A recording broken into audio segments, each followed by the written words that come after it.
नमस्कार दोस्तों, मैं हूं एडवोकेट अरुण कुमार सिंह और आज हम देखेंगे chapter 2 of Indian penal code. Previous video में हम देख चुके हैं चैप्टर 1 जो कि सेक्शन 1 से 5 तक कवर करता है ऑफ इंडियन पेनल कोड। आज हम देखेंगे chapter 2 of Indian penal code जो कि जनरल एक्सप्लेनेशन है। इसको legal dictionary of Indian penal code भी बोलते हैं। इसमें टर्म का, शब्द का, वर्ड का डिफिनीशन दिया हुआ है। यह चैप्टर सेक्शन 2 से लेकर के 52A तक कवर करता है। अब देखते हैं दोस्तों कि सेक्शन 6 में क्या कहता है। सेक्शन 6 में कहता है definition in the code to be understood subject to exception. Exception किस में है दोस्तों? तो सेक्शन 6 में कहता है कि definition to be understood subject to exceptions. Exceptions 76 से लेकर के 106 सेक्शन में दिया हुआ है। तो डिफिनीशन जो दिया हुआ है चैप्टर 2 में, तो definition to be understood subject to exception sorry. तो चैप्टर जो इसमें जनरल एक्सप्लेनेशन में जो दिया हुआ है चैप्टर 4 में है general exception.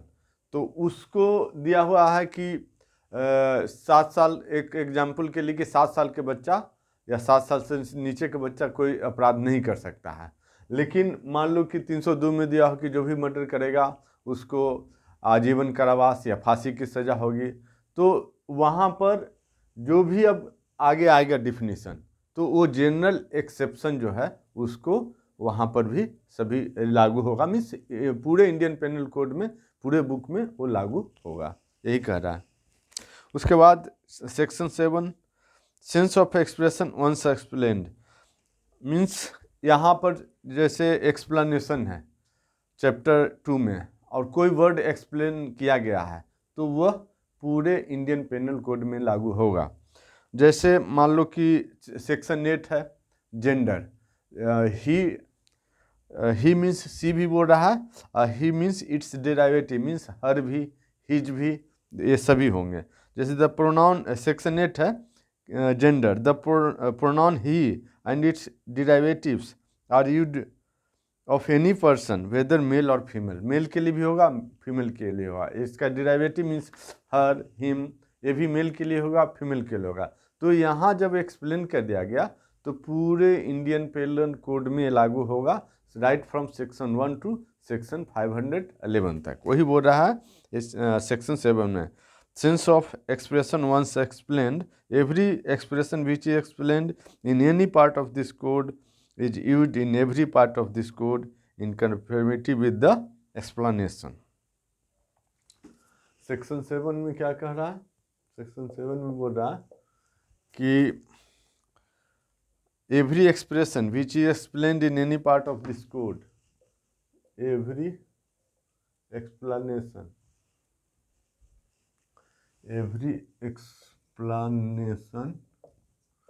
which is explained means which is already explained in any part of code, in any part of this code, है ना, this code means Indian penal code 1860। ये आईपीसी जो पढ़ रहे हो वो, तो पूरे सेक्शन पे, पूरे कोड पे लागू होगा। Is used in every part of this code, comma is used in every part of this code। तो इसलिए इसका जनरल एक्सप्लेनेशन का इसलिए महत्व बहुत ज़्यादा बढ़ जाता है, क्योंकि जानकारी नहीं रहने के कारण ही है तो उसको लोग स्लैश करके सी भी लिखते हैं, इट भी लिखते हैं। लेकिन ऐसा नहीं है, जब ही है तो उसका मीनिंग सी में भी आएगा, इट में भी आएगा। अब सेक्शन 8 ऑलरेडी देख चुके gender, he and its derivative are used of any person whether male or female. Section 8, section 8 में क्या है? जेंडर। जेंडर में क्या है? He means she also. He, the pronoun he and its derivative, the pronoun, he क्या है? Pronoun है। The pronoun he and its derivative means her, his, ये सभी, and its derivative,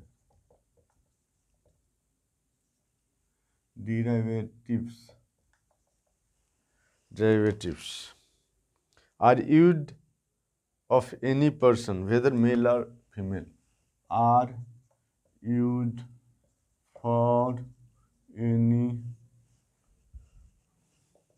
person whether male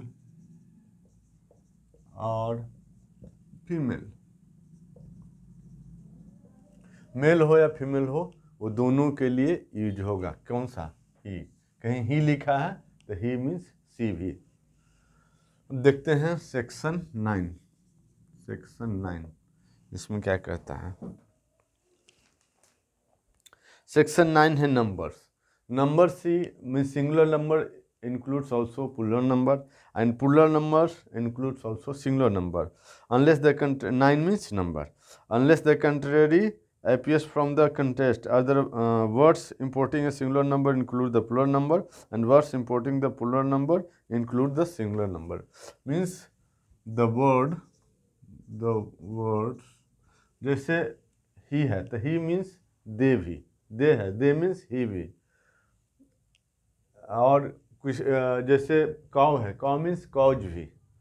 और इसी तरह से buffalo, buffalo means buffaloes, plural भी। अब बफेलोज है तो एक बफेलो भी। तो birds singular number, singular number, number includes plural number, number and vice versa, and vice versa। ठीक है। Singular number means plural number और plural number means singular number. अब चलते हैं 10। 10 है man and women. The word man denotes a male human being of any age, and the woman denotes a female human being of any age। अब 10 में है, section 10 में क्या करता है? सेक्शन 10 कहता है मेल और मेल नहीं, मैन और वुमेन के बारे में।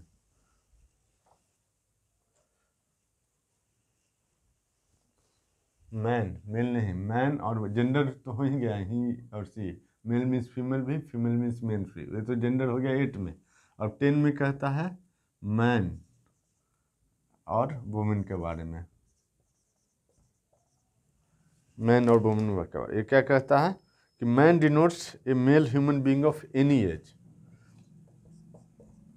Man denotes a male human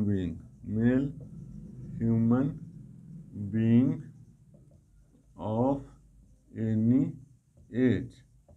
उसी तरह से फीमेल यहाँ है तो female denotes a female human being of any age. तो 354 लगता है out is the modesty of women. तो उसमें कहा जाता है कि बच्चे हैं तो बच्चे के कोई मोडेस्टी नहीं होता है, और बच्चे मीन्स वोमेन नहीं होगा यहाँ, बच्चे अलग हैं और चाइल्ड अलग हैं। तो कई Mumbai high court, supreme court कई का जजमेंट है, कई हाई कोर्ट का जजमेंट है कि नहीं, man female denote a female of human being of any as, किसी भी एज का वो हो सकता है। उसके बाद चलते हैं section 11।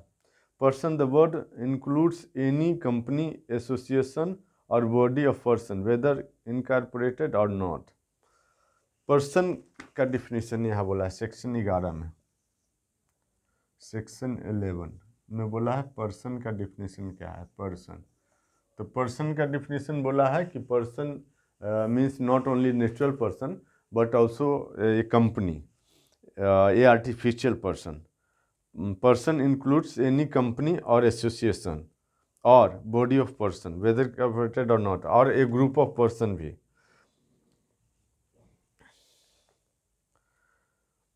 Person includes person includes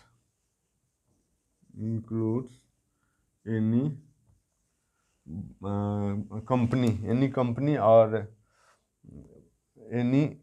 or association, any company or association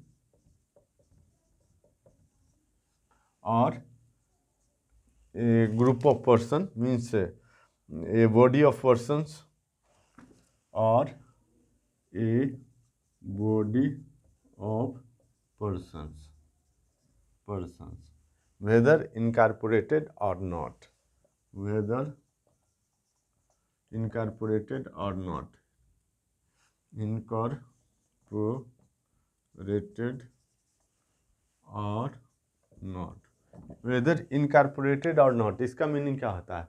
इसका मीनिंग होता है कि कंपनी एक्ट द्वारा वो रजिस्टर्ड किया गया है या नहीं किया गया है। कोई कंपनी है तो उसका मतलब आर्टिफिशियल पर्सन है, उसका मतलब भी पर्सन होता है। The word person include not only a natural person that is a human being, a man, women or child, but also an artificial person that is a corporation or a judicial person like an idol. अब चलते हैं section 12। Section 12 में क्या कहता है? Section 12 में कहता है public include any class of public of any community, means public include any class of person of any community. Public का मीनिंग क्या है? Any class of person means A group of person, any class of public या person of any community. किसी जैसे Hindu community को बोल सकते हैं पब्लिक, एक means Jain public, Buddhist public, Hindu public, Muslim public, Christian public, Jewish public, इस तरह से एनी क्लास ऑफ पर्सन। जैसे टीचर एक हो गया, उसके क्लास को बताता पब्लिक है ना, मीन्स टीचर क्लास को एक पब्लिक बोल सकते हैं, इस तरह से। अब इसको मिटाते हैं फिर आगे देखते हैं। सेक्शन 12 तक हो गया।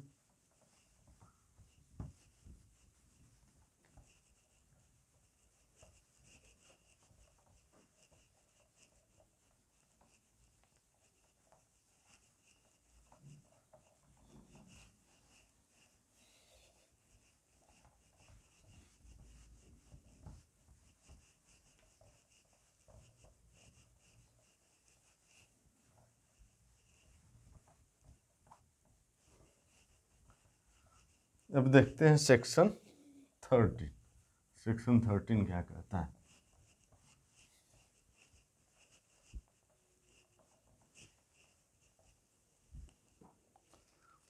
सेक्शन 13 कहता है क्वीन।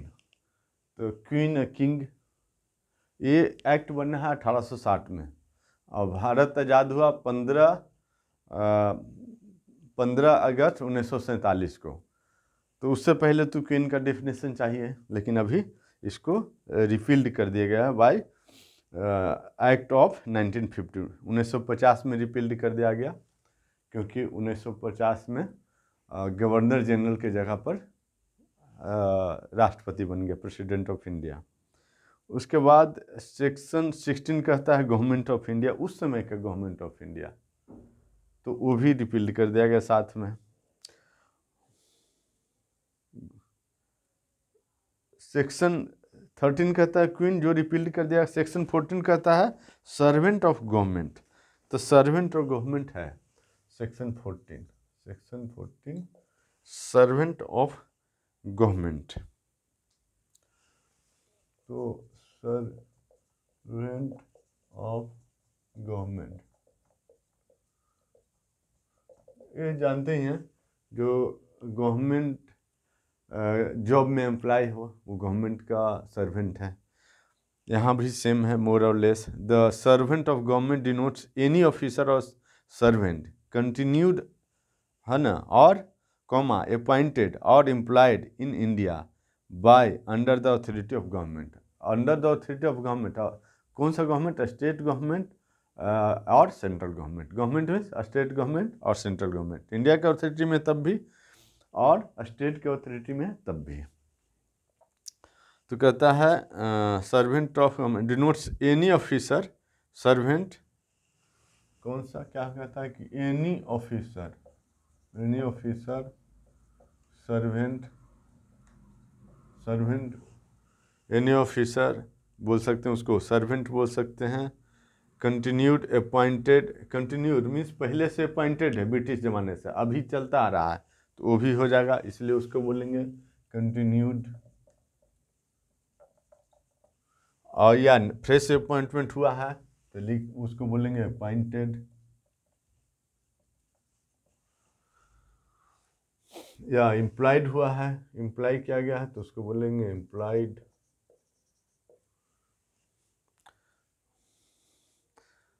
इन इंडिया, इंडिया में, in India under the authority of government, under authority of government, government के अथॉरिटी द्वारा जो भी ऑफिसर जो अंग्रेज के ज़माने में अपॉइंट होते हैं अभी कंटिन्यू है, उनको सर्वेंट ऑफ गवर्नमेंट बोलेंगे। जो फ्रेश अपॉइंटमेंट हुए हैं इंडिया गवर्नमेंट द्वारा या स्टेट गवर्नमेंट द्वारा तो उसको भी सर्वेंट ऑफ गवर्नमेंट बोलेंगे। या एम्प्लॉयड है जो इंडिया गवर्नमेंट या स्टेट गवर्नमेंट द्वारा, उसको भी सर्वेंट ऑफ गवर्नमेंट बोलेंगे। उसके बाद सेक्शन 15 ब्रिटिश इंडिया, इसकी ज़रूरत नहीं क्योंकि ब्रिटिश इंडिया तो अब है नहीं, इसलिए इसको रिपील्ड कर दिया गया है। उसके बाद सेक्शन 16 है गवर्नमेंट ऑफ इंडिया, सेक्शन 16 को रिपील्ड किया गया, गवर्नमेंट ऑफ इंडिया जो उस समय में बोला था। उसके बाद सेक्शन 17 है गवर्नमेंट, तो गवर्नमेंट तो इसका रहेगा, तो the word government denote the central government or the government of a state. Section 17, section 17 government का डिफिनीशन क्या है? गवर्नमेंट का डिफिनीशन क्या है? तो गवर्नमेंट का डिफिनीशन है सेंट्रल गवर्नमेंट और state government. Government denotes the central government or the state government of a state. Government denotes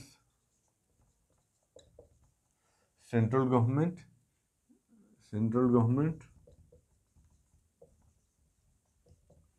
और गवर्नमेंट ऑफ ए स्टेट या एक राज्य का गवर्नमेंट।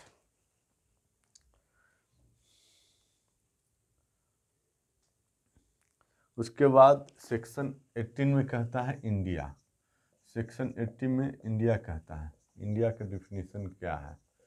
तो यहाँ इंडिया का डिफिनीशन बोलता है कि India means territory of India excluding the state of Jammu and Kashmir. लेकिन अभी हो जाएगा including the state of Jammu and Kashmir, लेकिन इंक्लूड कब हुआ? विथ इफेक्ट फ्रॉम 31 अक्टूबर 2019 से। India means the territory of India, the territory of India including Jammu and Kashmir,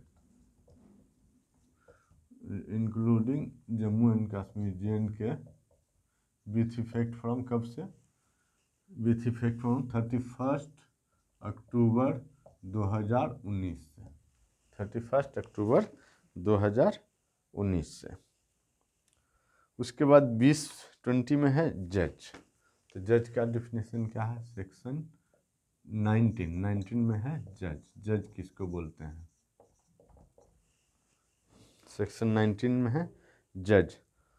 The word judge denotes not only every person who is officially designated as a judge, but also every person who is empowered by law to give in any legal proceedings, civil or criminal, a definite judgment. Means any person who is empowered by law to give a definite judgment. A judgment which, if not appealed against, would be definite, or a judgment which, if confirmed by some other authority, means higher court, high court, supreme court द्वारा क्या करेगा, confirm कर दिया गया, तो would be definite, तो उसको क्या बोलेंगे, जज बोलेंगे। Who is one of the body of who is one of the body of person which body of person is empowered to give such a judgment. जिस जैसे एक आप आजकल बेंच बनता है, डबल बेंच या 3 बेंच या 5 जज का बेंच या फुल बेंच, तो कॉन्स्टिट्यूशन बेंच, तो ये सब क्या है, एक ग्रुप ऑफ जजेज होते हैं, उनको भी जज बोलेंगे। पहले जूरी ट्रायल होता था, आजकल जूरी ट्रायल नहीं होता है, एक ही जज ट्रायल करते हैं, तो वो भी क्या कहलाएंगे, जज कहलाएंगे। A collector exercising jurisdiction under in a suit under any act, तो भी जज कहलाएंगे। A magistrate exercising jurisdiction in respect of a charge of which he has power to sentence, fine or imprisonment with or without appeal is a judge. A member of panchayat who has power under any act is a judge. लेकिन बिना act के power के कोई पंचायत के member कुछ फैसला दे रहा है तो वो जज नहीं है, उसको एक्ट द्वारा, लॉ द्वारा पावर मिलना जरूरी है। A magistrate exercising jurisdiction in respect of a charge on which he has power only to commit for trial to another court is not a जज। जो कमिट करता है, एक मजिस्ट्रेट का ड्यूटी लगा दिया है कोर्ट में कि आप कमिट करोगे, जैसे कमिटल किसको बोलते हैं, जो लोअर जज से लोअर कोर्ट से हायर कोर्ट में, जैसे मजिस्ट्रेट कोर्ट से सेशन कोर्ट में उसको कमिट करना, मीन्स सेंड करना, भेजना, और जो सेशन कोर्ट से मजिस्ट्रेट कोर्ट में भेजेंगे तो उसको कमिटल नहीं बोलेंगे, उसको बोलेंगे ट्रांसफ़र करना, सेंड करना ही उसको बोलेंगे। तो ये काम जो करता है तो वो जज नहीं है। जज कौन है, जो डिफिनिट जजमेंट दे सके, वो जज है। तो नट एंड शेल क्या बोलेंगे, जज means who is empowered by law to give a definite judgment. जज means who is empowered by law to give a definite judgment.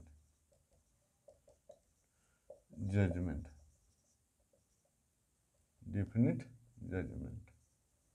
तो डिफिनिट जजमेंट कब देगा, डिफिनिट जजमेंट तब देगा जब ये अपीलेबल नहीं है। और कब हो जाएगा डिफिनिट जजमेंट, जब अपील किया हाई कोर्ट और उसको कंफर्म कर दिया, सुप्रीम कोर्ट में अपील किया तो जो जजमेंट है उसी को बरकरार रखा, कंफर्म कर दिया, तो वो डिफिनिट जजमेंट हो जाएगा। तो इसलिए डिफिनिट जजमेंट को जो भी देता है उसको जज बोलेंगे। Every person official designated as a जज who can give a definite judgement is a जज।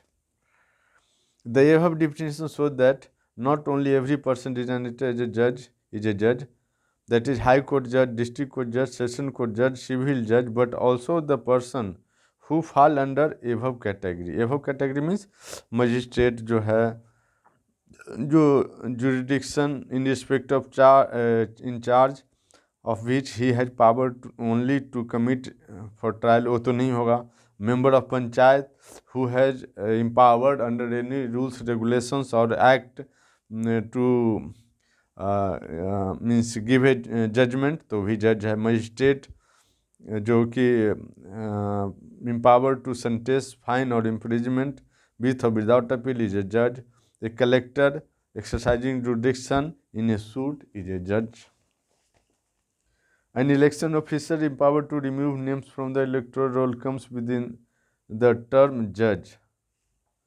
Arbitrators empowered by law to give a definite judgment when dealing with a case on a reference to their arbitration are included in the term judge, but a magistrate exercising jurisdiction in respect of a charge on which he has power only to commit for trial to another court is not a judge. एक definite judgement means they सकता है जो, वह जज है। जो definite judgement नहीं दे सकता है वह जज नहीं है। आर्बिट्रेटर यदि गवर्नमेंट द्वारा अपॉइंटेड है, गवर्नमेंट कोई फंक्शन को परफॉर्म कर रहा है तो वह आर्बिट्रेटर जज है। यदि प्राइवेट कोई आर्बिट्रेटर है तो वह जज नहीं है। वह आर्बिट्रेटर जो गवर्नमेंट का कोई फंक्शन परफॉर्म नहीं कर रहा है, या कोर्ट द्वारा कोई उसके पास मैटर ट्रांसफ़र नहीं किया जा रहा है, कोर्ट द्वारा ट्रांसफर मैटर को वो एडजुडिकेट नहीं कर रहा है, तो वह जज नहीं कहलाएगा। अब सेक्शन 20 में कहता है court of justice. The word court of justice denote ए जज who is empowered by law to act judicially Elon, और body of जजेज which is empowered by law to act judicially as a body when such judge or body of judge is acting judicially। means court of justice किसे बोलते हैं? Section 20 court of justice, court of section 20 है, section 20 में है court of justice, जो means जो judicially act करता है उसको कोर्ट बोलेंगे। A judge who is empowered by law to act judicially, a judge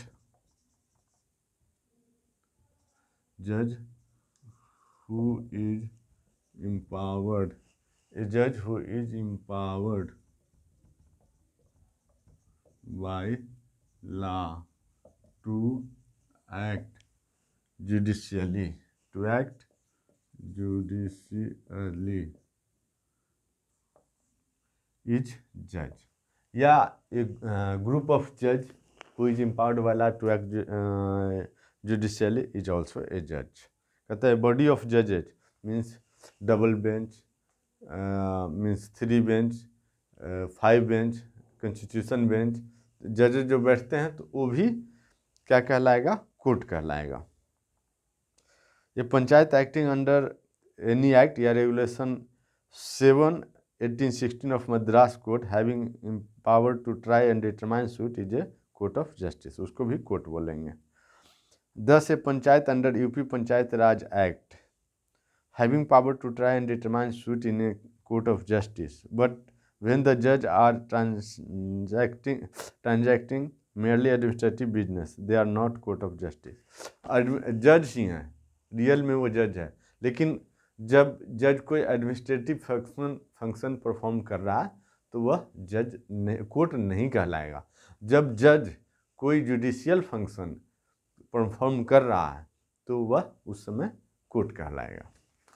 ये एक तरह से कोर्ट का परिभाषा है कि एक जज या एक ग्रुप ऑफ जज यदि judicial empowered by law to act judicially और रियली में वो जुडिशियल फंक्शन परफॉर्म कर रहा है तो वह कोर्ट कहलाएगा। अब section 21 public servant. Public servant का डिफिनीशन बहुत वाइड है। 21 पब्लिक सर्वेंट कौन है? जो पब्लिक मीन्स गवर्नमेंट द्वारा एम्प्लॉयड हो, या गवर्नमेंट का कोई फंक्शन कर रहा हो, ऑन पेमेंट कर रहा हो, या गवर्नमेंट का फंक्शन कर रहा हो, ऑन कॉन्ट्रैक्ट कर रहा हो, गवर्नमेंट का फंक्शन परफॉर्म कर रहा हो। पेमेंट बाद में भी दिया जा सकता है, तो गवर्नमेंट का फंक्शन परफॉर्म करना और गवर्नमेंट द्वारा एम्प्लॉय होना ज़रूरी है। गवर्नमेंट के बिना पूछे गवर्नमेंट का कोई फंक्शन कर रहा है तो वो नहीं चलेगा। गवर्नमेंट द्वारा एम्प्लॉय है और गवर्नमेंट का फंक्शन परफॉर्म कर रहा है तो वह कहलाएगा पब्लिक सर्वेंट। और जैसे कॉन्ट्रेक्चुअल एम्प्लॉय है या मीन्स डेली वेजेज लेबरर है, कोई गवर्नमेंट का फंक्शन परफॉर्म कर रहा है, गवर्नमेंट द्वारा हायर किया गया, उस दिन वह फंक्शन परफॉर्म कर रहा तो उस दिन के लिए वह भी पब्लिक सर्वेंट कहलाएगा। कोई ज़रूरी नहीं कि परमानेंट एम्प्लॉय होना चाहिए, परमानेंट एम्प्लॉय तो पब्लिक सर्वेंट होगा ही होगा। अब देखते हैं सेक्शन 20, सेक्शन 21। इसमें क्या है? पब्लिक सर्वेंट, पब्लिक सर्वेंट किसको बोलते हैं?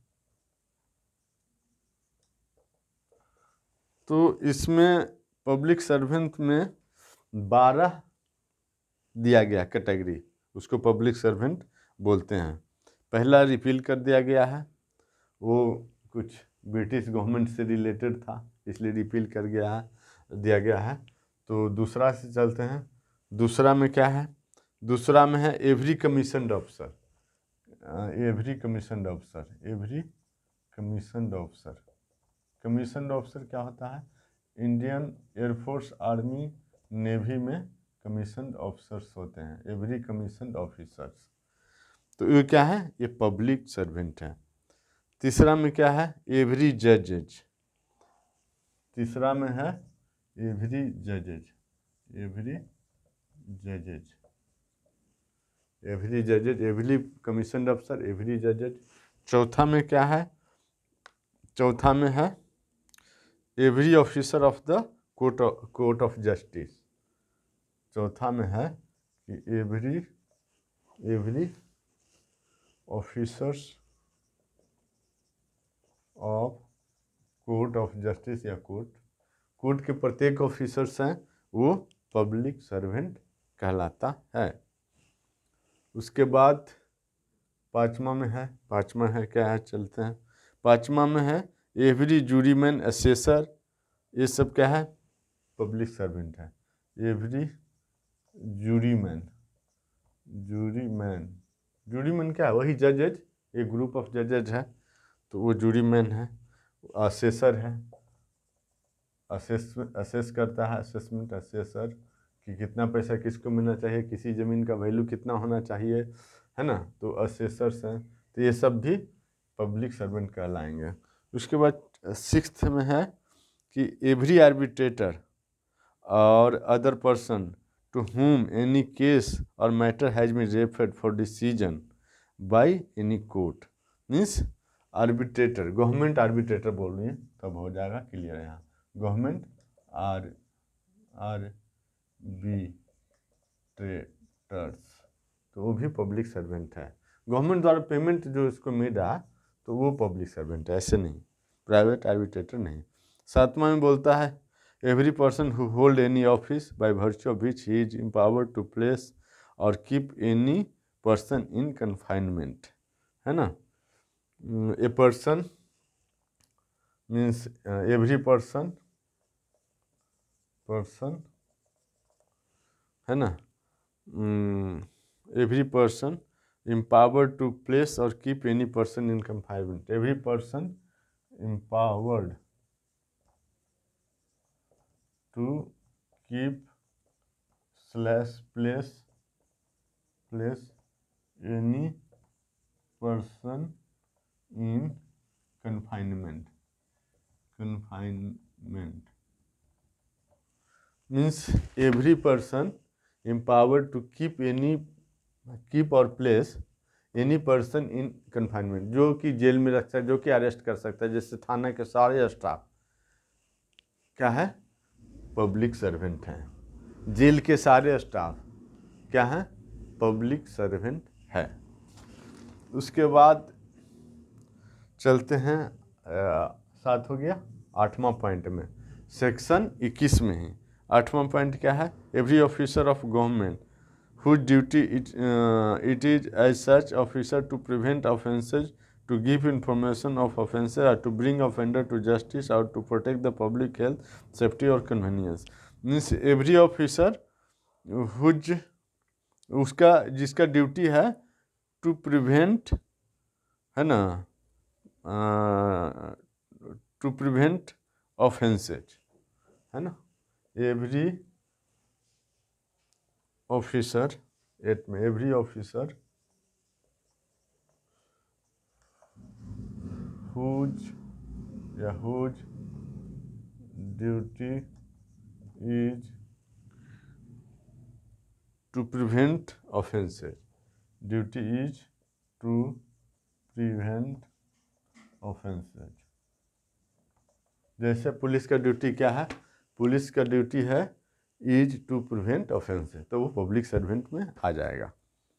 उसके बाद 9th देखते हैं। 9th में क्या है, एवरी पर officer whose duty it is as such to take, receive, keep, expend any property on behalf of government, है ना। जो जैसे RBI, SBI और कोई भी गवर्नमेंट एक्सचेकर है, कोई भी गवर्नमेंट के मीन्स खजाना का रक्षा कर रहा है, पैसे को रख रहा है, तो वो क्या कहलाएगा, पब्लिक सर्वेंट कहलाएगा। Every officer whose duties is as such to take, receive, keep, expend any property behalf of government, है ना। Every officer who take, receive और कीप, एक्सपेंड एनी प्रॉपर्टी, तो हो जाएगा पब्लिक सर्वेंट 9 में। एवरी ऑफिसर हु कीप जो रखता है, रिसीव या रिसीव करता है ना, एक्सपेंड या उसको बढ़ाता है ना, क्या, गवर्नमेंट प्रॉपर्टी को। Any property on behalf of government, है ना, एनी गवर्नमेंट प्रॉपर्टी को, एनी गवर्नमेंट प्रॉपर्टी को या तो वो उसको रखता है या रिसीव करता है या एक्सपेंड करता है ना, तो वो क्या कहलाएगा, वो कहलाएगा पब्लिक सर्वेंट। 10th में क्या है, every officer who duty is such to take, receive, keep, expend property to make any survey or assessment, to levy tax and rate or tax for any secular communal purpose for of any village town। मतलब any person जो receive करता है tax या levy करता है, tax जो लगाता है या सर्वे करता है या असेस करता है, वो सब भी इसमें आएगा।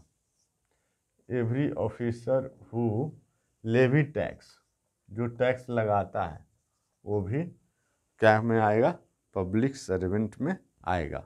या असेस करता है कि कितना टैक्स लगेगा, उसको असेस करता है, तो वो भी पब्लिक सर्वेंट में आएगा। उसके बाद 11th में क्या, every person who holds an office by virtue of which he is empowered to prepare, publish, maintain, receive, electoral, means election related जो भी फंक्शन परफॉर्म करता है, तो वो भी पब्लिक सर्वेंट में आएगा। Means election commission of India and it's staff, election commission of India, state का जो इलेक्शन ऑफिसर होता है, स्टेट इलेक्शन कमीशन या स्टेट इलेक्शन ऑफिसर, वो भी इलेक्शन कमीशन ऑफ इंडिया के अंदर वो काम करता है। तो election commission of India and it's staff क्या कहलाएगा, वो पब्लिक सर्वेंट वो भी कहलाएगा। नेक्स्ट 12 देखते हैं, जो लास्ट है और बहुत इम्पोर्टेंट है। Every person in the service और पे ऑफ गवर्नमेंट, तो वो क्या कहलाएगा, पब्लिक सर्वेंट कहलाएगा। Or remunerated by fee, commission for the performance of any public duty by the government, तो भी पब्लिक सर्वेंट कराएगा। पे किसको मिलता है, जो कम सैलरी वाला होते हैं उसको पे मिलता है। रिन्यूमरेशन किनको मिलता है, जो ईयरली मिलता है, ज़्यादा पैसे कमाते हैं उनको रिन्यूमरेशन मिलता है। कमीशन किनको मिलता है, जो ब्रोकरेज टाइप करता है लेकिन गवर्नमेंट से कमीशन लेकर के काम करता है, तो उसको कमीशन बोलते हैं।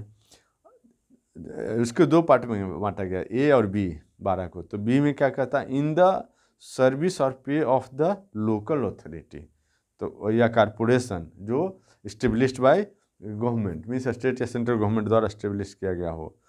Actual position of the situation of public servant, whatever legal defect there may be in this right to hold that situation. Defect रहते हुए भी, थोड़ा बहुत डिफेक्ट हो सकता है, फिर भी ये सारे पोजीशन जो होल्ड करते हैं वो पब्लिक सर्वेंट कहलाएंगे। तो इसका हम देखते हैं, जो लास्ट पॉइंट है 12 पॉइंट, उसको देखते हैं, वो बहुत इम्पोर्टेंट है, इसलिए उसको देखते हैं। आप ऐसे कर सकते हैं कि जो 12 पॉइंट है, लास्ट पॉइंट, उसमें सारे कवर हो जा रहे हैं। 12 पॉइंट में क्या है, कहता है कि एवरी पर्सन इन सर्विस और पे ऑफ गवर्नमेंट, एवरी पर्सन, इसको दो भाग में बांटा गया, ए और बी। तो एवरी पर्सन इन पे और service of government, every person in पे और सर्विस ऑफ गवर्नमेंट, इन पे और सर्विस ऑफ गवर्नमेंट। और ज़्यादा बोलने की ज़रूरत नहीं है। जो भी गवर्नमेंट से पेमेंट लेता है वह गवर्नमेंट सर्वेंट है। जो भी गवर्नमेंट को सर्विस देता है, पेमेंट नहीं लेता है लेकिन सर्विस देता है, बोला आज पेमेंट नहीं लिया, कल नहीं लिया, हाँ हो सकता है पेमेंट किसी डिफेक्ट के कारण पहले से बकाया हो, उसके बदले में नहीं ले रहा हो या कम ले रहा हो। हाँ, कुछ एक एयर मार्शल थे, वो 1 रुपया पेमेंट लेते थे, इस तरह से। लेकिन उस सर्विस ऑफ गवर्नमेंट में हैं वो, तो वो गवर्नमेंट सर्वेंट कहलाएंगे। इसका दूसरा पार्ट देखते हैं, बी। सॉरी, बी में देखते हैं, इन द सर्विस और पे ऑफ द लोकल अथॉरिटी और लोकल अथॉरिटी और कारपोरेशन, इन द सर्विस और पे of local authority, in the service और पे ऑफ लोकल अथॉरिटी और कारपोरेशन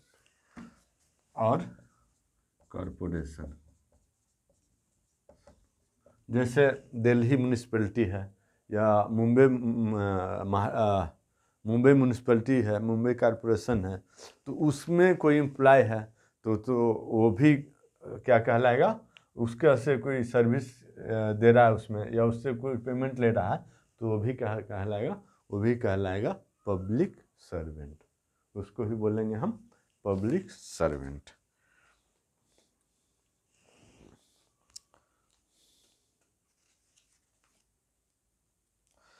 एक्सप्लेनेशन कहता है municipal corporation, a municipal commissioner is a public servant, a person falling under any of the above description are public servant whether appointed by government और not, appointed by government और not. जैसे अब railway track का काम करा रहे हैं, तो डेली वेजेज को मीन्स डेली वेजेज मीन्स मजदूर को रखा, तो वो क्या गवर्नमेंट द्वारा अपॉइंटेड हैं, प्रॉपर लिखित है कोई नहीं, लेकिन वो भी पब्लिक सर्वेंट उस दिन के लिए कहलाएंगे। Whether the word public servant occur, they shall be understood of every person who is in actual position of the situation of public servant, whether legal defect, whatever legal defect there may be in his right to hold that situation। कुछ defect रह सकता है, तब भी वो public servant कहलाएंगे। The election denotes an election for the purpose of selecting members of any legislative, municipal or other public authority of whatever character the method of election to which he is or under any law prescribed by election। तो ये हो जाएंगे आपको public servant का definition under section 21 में। अब देखते हैं हम सेक्शन 22 को। तो 22 में देखेंगे, इससे पहले आपको हमें यह बिटाना पड़ेगा। 22 देखते हैं, 21 तक देख चुके हैं। अब सेक्शन 22 से आगे देखेंगे। मूवेबल प्रॉपर्टी क्या है, जो मूव हो सकता है, मूवेबल प्रॉपर्टी है। इमूवेबल प्रॉपर्टी क्या है, जो मूव नहीं हो सकता है, वो इमूवेबल प्रॉपर्टी है। तो मूव कौन सा प्रॉपर्टी हो सकता है, जो अटैच न हो पृथ्वी से। और इमूवेबल प्रॉपर्टी, जो मूव कौन सा प्रॉपर्टी नहीं हो सकता है, तो जो पृथ्वी से या तो डायरेक्टली अटैच हो, जैसे पेड़ या बड़ा सा पिलर कोई, या कोई बड़ा सा बिल्डिंग, और उस बिल्डिंग से भी कुछ अटैच हो और जो मूव नहीं हो सकता, तो वो भी इमूवेबल प्रॉपर्टी उसको भी बोलेंगे। जैसे बिल्डिंग है, वो इमूवेबल प्रॉपर्टी, उससे अटैच कोई खिड़की है, दरवाज़ा है, चौखट है, या और कोई भी चीज़ है तो वो भी इमूवेबल प्रॉपर्टी कहलाएगा। लेकिन जैसे कोई घास है तो घास का उपयोगिता उस समय क्या है? घास का उपयोगिता यह है कि कोई चारे के लिए ले जा रहा है, वो घास जो प्रॉपरली बीज मीन्स खेत को जोत करके बीज दे करके उगाया गया है, उसको कोई काट करके ले जा रहा है तो भी मूवेबल प्रॉपर्टी हो जाएगा, मूवेबल प्रॉपर्टी में कहा जाएगा। जो चना है, चना अभी पका नहीं है, तैयार नहीं हुआ पौधा उसका, तो वो इमूवेबल प्रॉपर्टी है हालांकि, लेकिन उखाड़ करके कोई चारा के रूप में उसको ले जा रहा है, तो उखाड़ रहा है तो उखाड़ सकता है, तो वो अब आ जाएगा मूवेबल प्रॉपर्टी। कोई वृक्ष है वो इमूवेबल प्रॉपर्टी है, लेकिन उसकी टहनी को कोई काट रहा है, या तो जलावन के लिए ले जा रहा है या मीन्स कोई वुड वर्क के लिए, जैसे चौखट किवाड़ खिड़की के पल्ला वगैरह बनाने के लिए ले जा रहा है, तो वह मूवेबल प्रॉपर्टी हो जाएगा। अब इसमें देखते हैं क्या कहता है section 22 movable property. The word movable property are intended include corporeal property of every description except land और things attach to the earth. Land और जो लैंड से अटैच्ड हैं उनको छोड़कर सभी को यहाँ मूवेबल प्रॉपर्टी बोलता है। Or permanently fasten to anything which is attach to earth, permanently fasten to anything which is attach to earth वो भी इमूवेबल प्रॉपर्टी है। लैंड इमूवेबल प्रॉपर्टी है, लैंड से जो भी अटैच थिंग है वो इमूवेबल प्रॉपर्टी है। या परमानेंटली फास्टेन टू एनीथिंग, जैसे बिल्डिंग है उसमें परमानेंटली फास्टेन है, अब बिल्डिंग क्या है अटैच टू अर्थ है, तो और बिल्डिंग से अटैच मान लो दरवाज़ा खिड़की जो भी है वो इमूवेबल प्रॉपर्टी कहलाएंगे। A wider definition is to be found of the term movable property of the in section 3 clause in section 3 the general clause act as property of every description except immovable property। अच्छा, ये तो ज़्यादा कुछ है नहीं। Section 22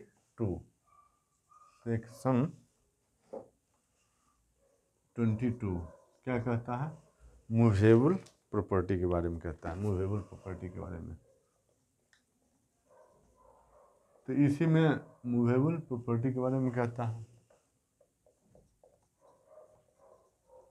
तो इसी में हम मूवेबल प्रॉपर्टी भी देख लेते हैं दोनों को। तो जो मूव कर सकता है मूवेबल प्रॉपर्टी है। Movable property intended to include corporeal property of every description, means corporeal means physical property, physical जो दिखाई पड़े वो फिजिकल प्रॉपर्टी है, जो दिखाई नहीं पड़ा वो मूवेबल प्रॉपर्टी, फिजिकल प्रॉपर्टी नहीं। कॉर्पोरियल प्रॉपर्टी मीन्स क्या? जो फिजिकल प्रॉपर्टी है, तो physical property of every description, physical property of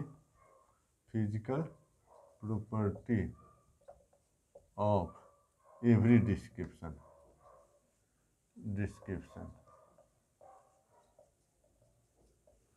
तो physical property of every description क्या है? वो मूवेबल प्रॉपर्टी है। लेकिन अब एक्सेप्ट बोल दिया, एक्सेप्ट में क्या डिफिनेशन दे दिया?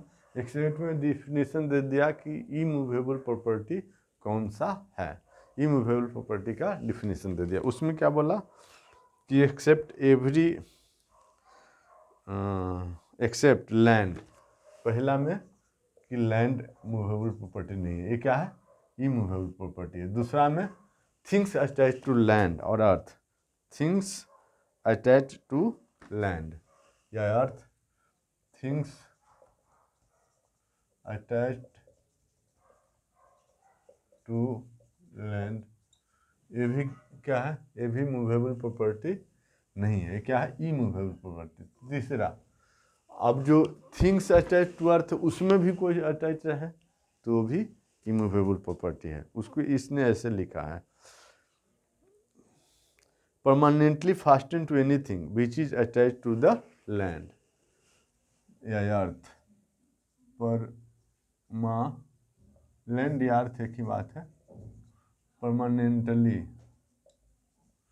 फास्टेन to anything thing which is attach to the earth. Anything जैसे building, permanently fasten to anything which attach to the earth क्या है? बिल्डिंग है। बिल्डिंग क्या है? खिड़की हैं, दरवाजे हैं, तो ये सब भी इमूवेबल प्रॉपर्टी में आएगा। Permanently fasten to anything which is attach to the earth, which is attach to the earth या land, attach to the earth या लैंड, तो भी क्या होगा?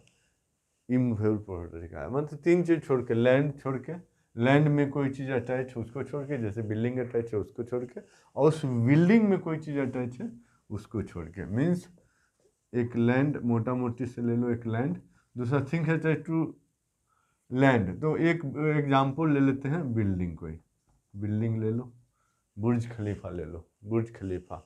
और एक एग्जाम्पल ले लेते हैं कि बुर्ज खलीफा में कोई विंडो है, डोर है, डोर है, तो वो भी विंडो है, तो वो भी क्या कहलाएगा?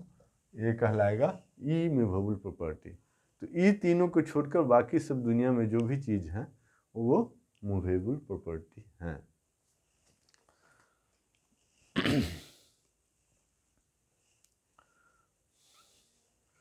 अब 23 चलते हैं। 23 बोलता है रॉन्गफुल गेन और रॉन्गफुल लॉस। रॉन्गफुल गेन क्या है? रॉन्गफुल लॉस क्या है? Wrongful gain is a gain by unlawful means of property. तो रॉन्गफुल गेन क्या है? Gain by unlawful means of property to be the person gaining is not legally entitle. मीन्स कोई gain हुआ लेकिन वो अनलॉफुल तरीके से हुआ, और जो गेन कर रहा है वो इंटाइटल नहीं है, तो क्या होगा? रॉन्गफुल गेन हो गया। उसी तरह से इसका जस्ट अपोजिट रॉन्गफुल लॉस क्या हो गया? तो wrongful loss is the loss by unlawful means illegal तरीके से, अनलॉफुल तरीके से क्या हो गया? लॉस हो गया of property to which the person losing is legally entitle for the property. Wrongful gain और रॉन्गफुल लॉस। रॉन्गफुल गेन क्या हो गया? कि इलीगल तरीके से कोई चीज़ प्राप्त करना जिसका कि वह पर्सन इंटाइटल नहीं है। रॉन्गफुल गेन हो गया इलीगल तरीके से कोई चीज़ प्राप्त करना जिसका कि पर्सन इंटाइटल नहीं है। जैसे किसी को मोबाइल छल कपट से किसी का ले लिया, है ना, किसी का मोबाइल चुरा लिया, तो रॉन्गफुल गेन हो गया।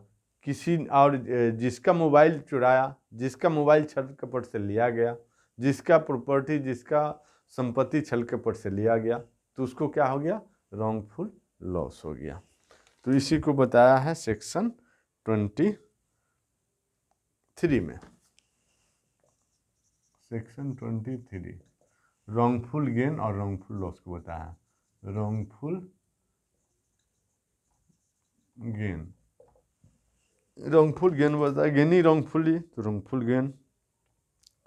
Gain by unlawful means of property to which the person gaining is not entitled. Gain by unlawful means,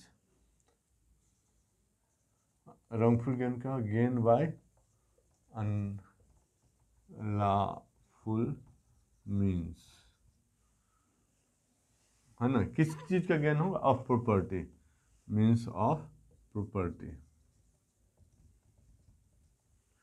to which the person is not entitled, to which the person is not entitled, जिसका कि person entitle नहीं, to which the person gaining, the person gaining, the person gaining is not entitled। यदि entitle है तो wrongful gain कहाँ हुआ? जैसे payment हमको मिलना चाहिए, गवर्नमेंट सर्वेंट को पेमेंट मिलना चाहिए और मिल रहा है, तो रॉन्गफुल गेन नहीं है, इंटाइटल नहीं है। जिसको पेमेंट नहीं मिलना चाहिए उसको पेमेंट मिल गया, तो वो रॉन्गफुल गेन हो गया। जैसे पैसा ट्रांजैक्शन कर लेता है आजकल, हैक कर लिया अकाउंट और उसको अपने अकाउंट में ट्रांसफ़र कर लिया, तो वो रॉन्गफुल गेन हो गया।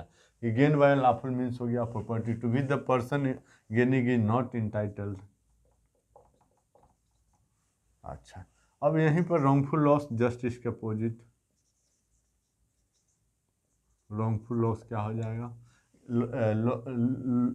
Loss by unlawful means, unlawful means account में पैसा अपना ले लिया हैक करके, तो वो जिसके अकाउंट से लिया उसको हो जाएगा रॉन्गफुल लॉस। तो जिसके अकाउंट से लिया तो loss by unlawful means of property, किससे पैसा पूरा ले लिया तो क्या हो गया, प्रॉपर्टी का लॉस हो गया। टू विच, जिसका कि द पर्सन वाज इंटाइटल था कि हमारा अकाउंट में यदि 1 लाख रुपया है तो 1 लाख मेरा ही अकाउंट में रहा। यदि किसी ने उसको ले लिया तो वो क्या है, किसी ने तो रॉन्गफुल लॉस कर दिया हमको, और किसी ने ले लिया तो उसका रॉन्गफुल गेन हो गया। तो लॉस हो गया हमको, तो लॉस बाय अनलॉफुल मीन्स हो गया, मीन्स हमारे अकाउंट से पैसा निकाल लिया। To which the person was titled, हम उसके इंटाइटल्ड थे लेकिन हमको वो पैसा निकाल लिया गया हमारे अकाउंट से।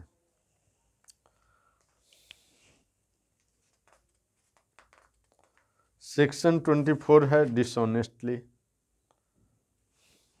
Dishonestly means whoever does anything with intention of causing wrongful gain to one person or wrongful loss to another person। एक को wrongful gain हो रहा है तो किसी न किसी को तो wrongful loss हो रहा है। is said to do that thing dishonestly, तो ऐसे करता है कोई काम कि एक को गलत तरीके से फ़ायदा हो रहा है, दूसरों को गलत तरीके से लॉस हो रहा है, तो इसको कहेंगे कि वह डिसऑनेस्टली यह काम को किया है। ये सेक्शन 24 में बताया गया है, सेक्शन 24 में बताया गया है dishonestly.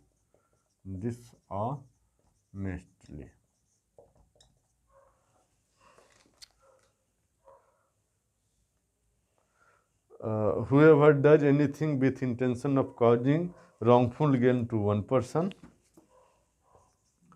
whoever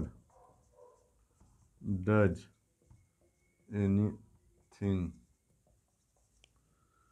to cause, whoever does anything, कुछ वो करेगा तब ना। डिसऑनेस्टली का 24 सेक्शन 24 में डिफिनेशन है डिसऑनेस्टली का। whoever does anything to cause wrongful gain to one person and wrongful loss to another person, wrongful loss to another person sorry, यदि कोई व्यक्ति एक व्यक्ति के अकाउंट से ए है, ए के अकाउंट से पैसा ले करके और बी के अकाउंट में ट्रांसफ़र कर देता है और यह काम करता है वो सी है, तो क्या हुआ, whoever मतलब C does anything to cause wrongful gain to A and wrongful loss to B. तो सी क्या किया, इसका काम हो गया डिसऑनेस्ट का काम हो गया। सी का काम कौन से कैटेगरी में आएगा, डिसऑनेस्ट के कैटेगरी में आएगा।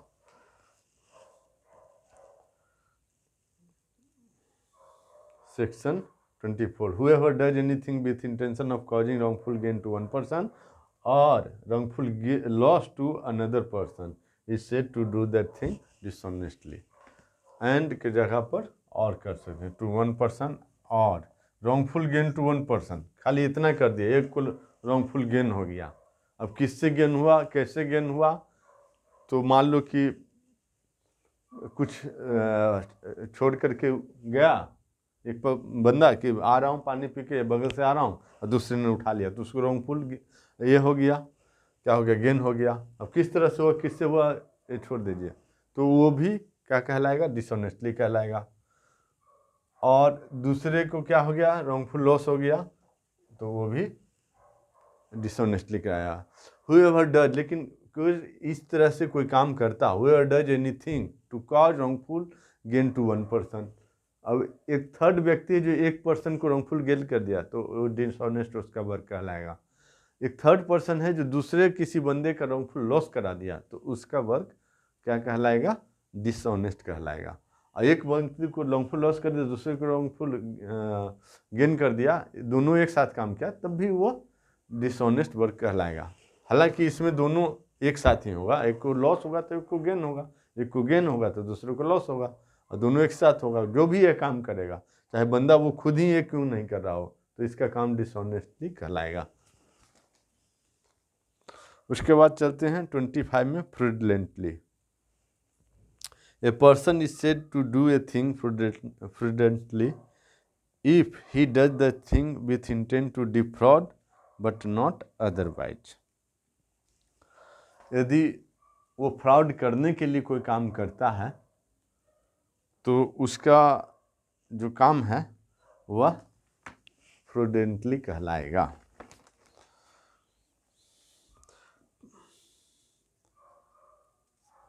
Defraud involves two conceptions: deceit and injury, infringement of legal right to the person deceived, infringement of some legal right possessed by him, though the infringement may not necessarily involve deprivation of property.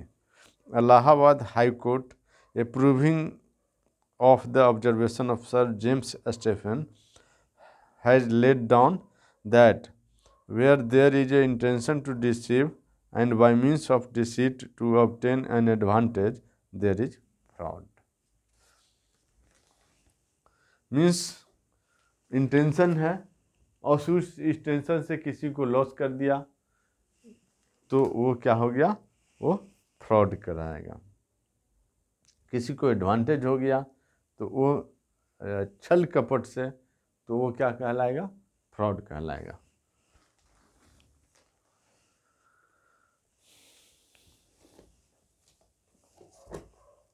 Section 24, section 24 में देखते हैं कि बेईमानी से, dishonestly means बेईमानी से,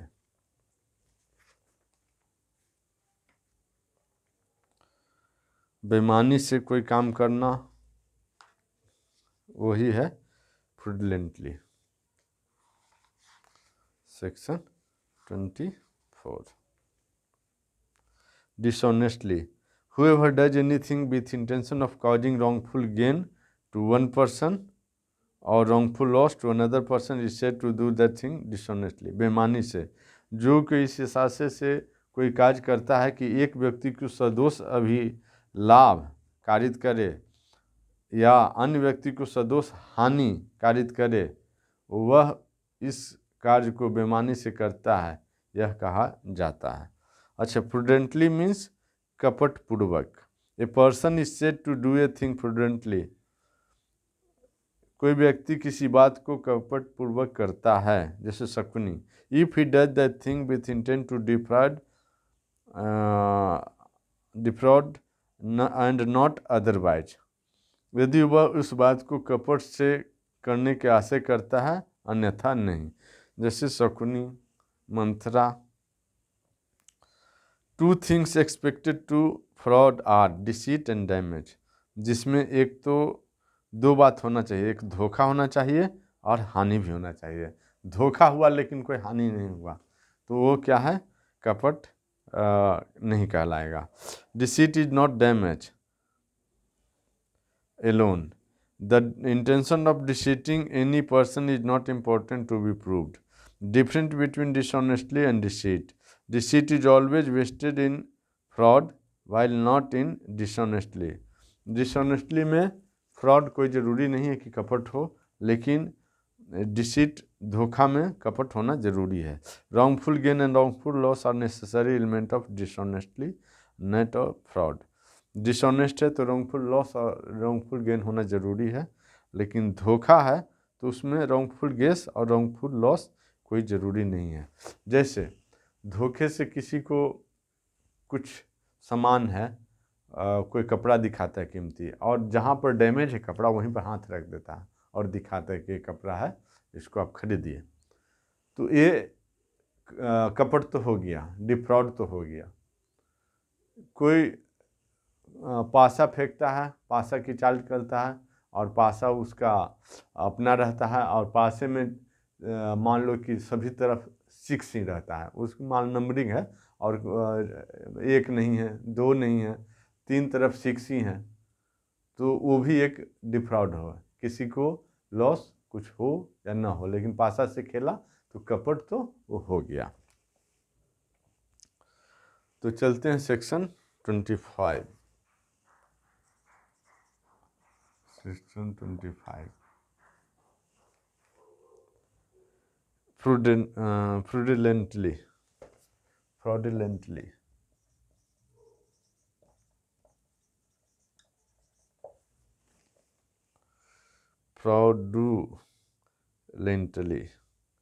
कपट पूर्वक, इसको हिंदी में बोलते हैं कपट पूर्वक।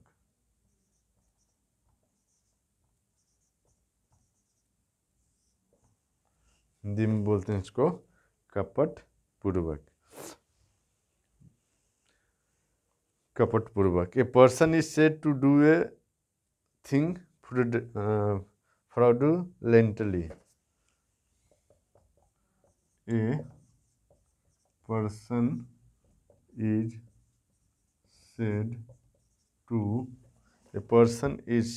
to do a thing fraudulently, to do a thing fraudulently किसको बोलते हैं? A person is said to do a thing fraudulently, do a thing,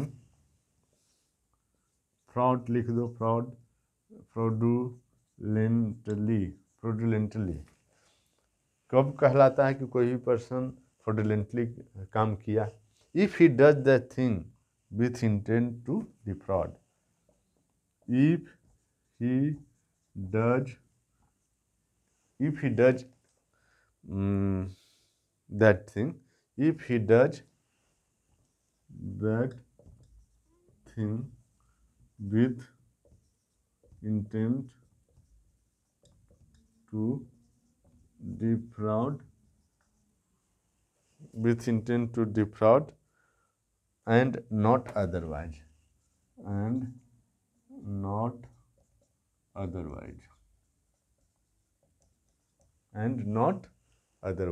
यदि a person is said to do a thing prudently if he does that thing with intent to defraud and not otherwise, तो उसको क्या कहलाएंगे? Fraudulently कहलाएगा कि वह कोई काम जो है वो कपट पूर्वक कर रहा है। Two thing expected in defraud, एक डिसीट मीन्स एक तो धोखा और दूसरा डैमेज, इसके 2 एलिमेंट्स है। इसके एलिमेंट्स क्या है? एलिमेंट्स 2 हैं, 2। एक क्या है? डिसीट, मतलब इसमें धोखा जरूरी है, कि धोखा देना जरूरी है। डिसीट मीन्स धोखा इसमें जरूरी है। और दूसरा क्या जरूरी है? कि डैमेज, कुछ डैमेज हो गया। डिसीट मीन्स धोखा और डैमेज हो गया हो, एक दूसरा डैमेज हो गया हो मीन्स क्षति हो गया हो, कुछ क्षति हो गया हो, कुछ हानि हो गया हो। तो यदि कुछ धोखा हुआ हो और कोई धोखा किया हो कुछ, और हानि हो गया हो किसी को, दोनों चीज़ हुआ हो, तब बोलेंगे कि डिफ्रॉड हो गया। डिसऑनेस्ट में क्या हुआ? एक को रॉन्गफुल गेन हो गया, दूसरा को लॉस हो गया। यहाँ लॉस हो चाहे ना हो, है ना, मीन्स एक को डैमेज कुछ हो गया हो, मीन्स लॉस जरूरी है। गेन हो चाहे ना हो इसको, और उसको डैमेज हो गया हो। तो डिसीटफुल, जैसे कोई कपड़ा लाया तो रास्ते में फट गया, तो और उतना में ही बेच दिया जितना में सामान्यतः बेचता हो, तो उसको तो कोई लाभ नहीं हुआ एक तरह से।